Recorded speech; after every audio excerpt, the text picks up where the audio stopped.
तो मेरे दोस्तों, कैसे हैं आप सभी? बढ़िया होंगे। तो मेरे दोस्तों, एक टीजर आया है कृति सेनन और धनुष का, जिसका नाम है तेरे इश्क में। बड़ा ही हार्ट टचिंग है मेरे दोस्तों।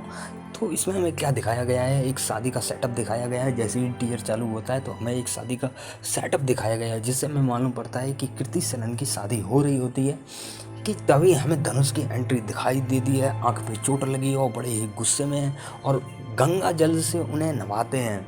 और फिर हमें दिखाया जाता है कि जो धनुष हैं वो अपने पिता को जलाकर उनके पास आते हैं और वो जलाकर आते हैं। और फिर हमें धीरे धीरे गैस हो जाता है कि कृति सेनन और धनुष के बीच शायद लव की स्टोरी थी, लेकिन कुछ हो गया है, कुछ बहुत बड़ा हो गया है, जिससे जो धनुष है उसको बहुत बुरा लगा है। दोनों के बीच में क्या हुआ है कि दोनों अलग अलग हो गए हैं। कृति सेनन किसी और दूसरे से शादी कर रही है और धनुष उनसे बदला लेने के लिए आए हैं। तो मेरे दोस्तों, इसकी जो पूरी कहानी है वो तो हमें पिक्चर में दिखेगी और अभी केवल टीजर आया है। जब ट्रेलर आएगा तो और भी बात करेंगे।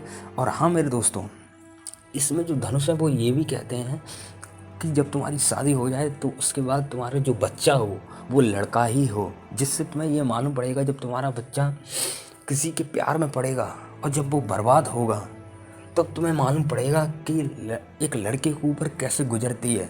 क्योंकि जो धनुष है उन्होंने अपने पिता को दी, तो शायद ये हो सकता है कि जो उनका रिलेशनशिप हो है धनुष और कृति सेनन का, शायद उसी वजह से जो धनुष के पिता हैं वो चले गए, गुजर गए हैं। तो मेरे दोस्तों, आगे की जो पूरी कहानी है वो तो हमें ट्रेलर से ही समझ में आएगी, क्योंकि टीजर में इतना कुछ रिवील नहीं किया गया है। और जैसे ही ट्रेलर आएगा तो मेरे दोस्तों मैं और भी डिटेल्स बताऊंगा।